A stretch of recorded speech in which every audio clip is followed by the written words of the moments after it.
Well, we are here 10 miles southwest of Vernal, Utah. Utah's starting to look the same at this point. Yeah.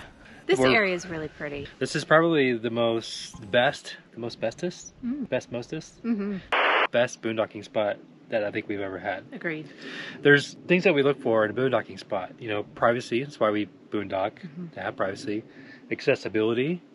Proximity to grocery stores and things to do. Internet is a big thing. And this place meets all of those criteria. And it's funny because this is like a mountain biking like mecca. This is right across the trailhead, McCoy Flats.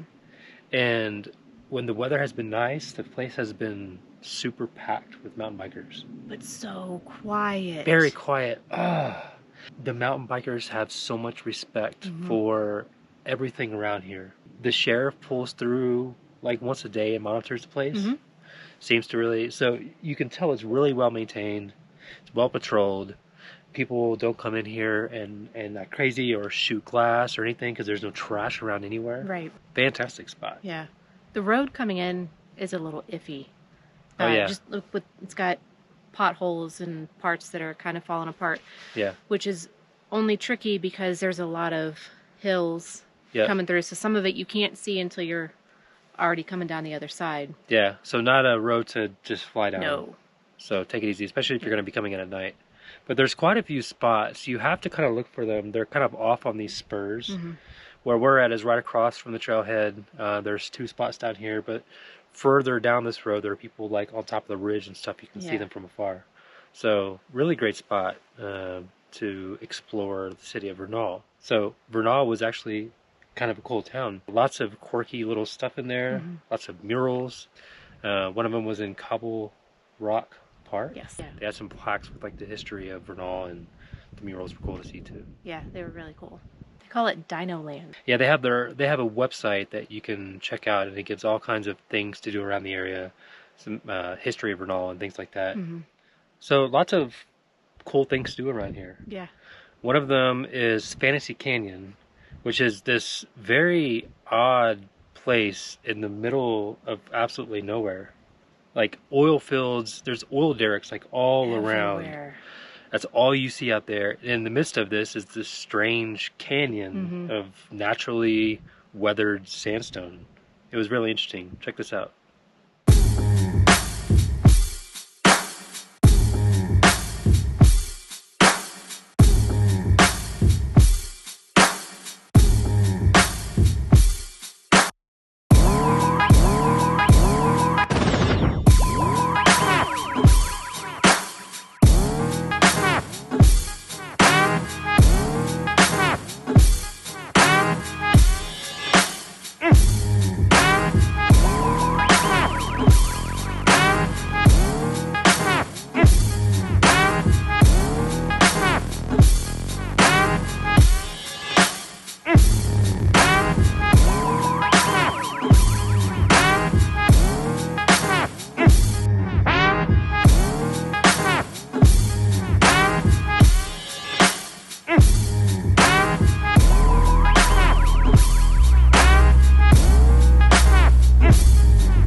The place was cool. We figured there would be no people there, but it was actually packed. But we also went on a Saturday. Is it Saturday? Or a Sunday. I don't know. We went on a weekend. Yeah. Which we usually don't do. We know better than that. Right. We usually go and explore the popular places during the week. Right. That's one of the freedoms of working remotely and having your own schedule is you can do those kind of things. But we made the mistake of going on a weekend, packed full of people. But it was still a cool sight because the place is bigger than I thought it was going to be. Yeah, I don't know what I had in my mind, but it was very bizarre to be there and see it in person. Yeah. It was an hour away from where we're at now, but I still think it was worth the drive to go all the way out there and see it. Yeah. So definitely put it on your list. So Fantasy Canyon is about an hour south, but if you take 191 about an hour north, you can run into some pretty cool stuff out there. There's a huge recreation area out there, Flaming Gorge National Recreation Area. One of the places we checked out was the Red Canyon Overlook. Yeah.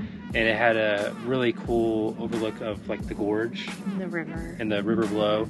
So we've seen a number of gorges at this point. We've seen Glen Canyon, we've seen the Grand Canyon, we've seen Black Canyon of the Gunnison. Black Canyon of the Gunnison. So now we have this picture of what canyons are, right. So it's kind of cool to line them all up against each other. It's pretty in its own way, but you can't compare them. Yeah, exactly. It's cool because you can maybe take in more of the scale of this place, because you can see the river and everything all at once, where the Grand Canyon is just kind of large and expansive. So anyway, it's still a great area to explore. That same day we went and checked out the Red Fleet Dinosaur track at the Red Fleet State Park. It's a weird state park because there's like no entrance or anything. You're just all of a sudden there. But this trail, I forget how long it was. Half a mile, 3/4 of a mile one way. But it went down to like this reservoir. Right. But we didn't see that many tracks. We didn't. And it does say on the sign before you go out there that it depends on the water level in the reservoir. I guess the lower the water is, the more tracks you can see, because they do kind of go down toward the water. Yeah. But aside from that, the setup is really strange. Once you get out there, it's flat rock, a pretty decent angle into the water, straight into the water, and there's rocks and dirt, so it's easy to misstep. Right. So I wasn't super keen on, bouncing around out there to see how many tracks I could find. Yeah, there were a couple. You can see them close to the signs. You don't have to do a whole lot of exploring, but I guess the farther out you can get, the better chance you have of seeing more altogether. So also up 191 is a place called Moonshine Arch. So this place is kind of challenging to get to. If you look it up on all trails, it'll give you some pretty good directions on how to get there. We passed up the wrong turn still getting out there, so even knowing the directions out there, we still got turned around. Well, there's a sign, and then there's a dirt road off to the left, and it is hard to see because you kind of drop off the edge. Right. So yeah, you've got to be looking for it. Right. But you take that dirt road all the way to the end. There's a parking lot. We tried to go on Saturday. There were several people there. We turned around and left. We went again on today. Today's Wednesday. Nobody there. We had the entire place to ourselves. Beautiful hike on the way there. Typical Utah geography, diverse in nature and color. And then this is one of those places like you don't even see the arch like until you get to it. Until the very end. Until the very end. Watch this.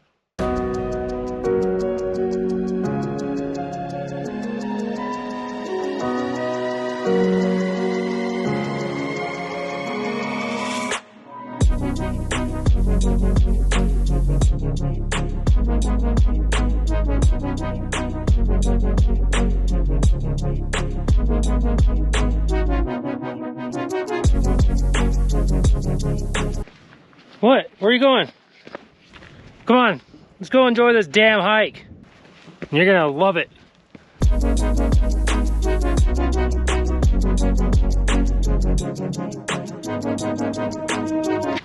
Wait! Come back! Parker, come back!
The arch was cool.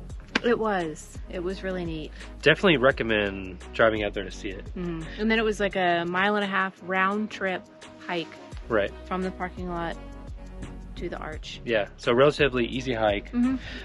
By the arch, there's like this cavern thing that you can like walk in, like as you saw in the segment there.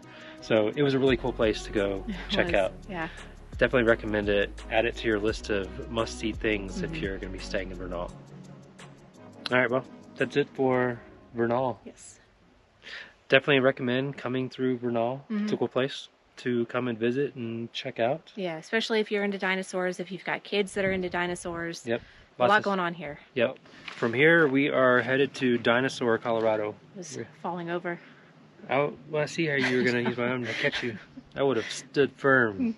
If I go down, you're going with me. That's right. Where I'm going to try really hard to stop you. Okay. Dinosaur, Colorado is next. We're done with Utah. Yes. At this point, we have seen all of southern Utah. We've been through the middle of Utah. We've climbed in the middle of Utah. Now we've seen the entire northern end of Utah. So I think we're Utah'd out. For now. For now. We're going to switch dates. We're going to head to Colorado. Dinosaur, Colorado. We're going to spend a week there. Then we're going to cross over the Rockies, head into Colorado Springs, visit our friends at One Stop Custom Shop, have some stuff done on the RV, just little maintenance things. Then we're going to be off into new territory. Yeah. So thanks for watching. Thanks for joining in. And if you haven't already, hit that subscribe button and stay tuned to our adventures. See you on the next one.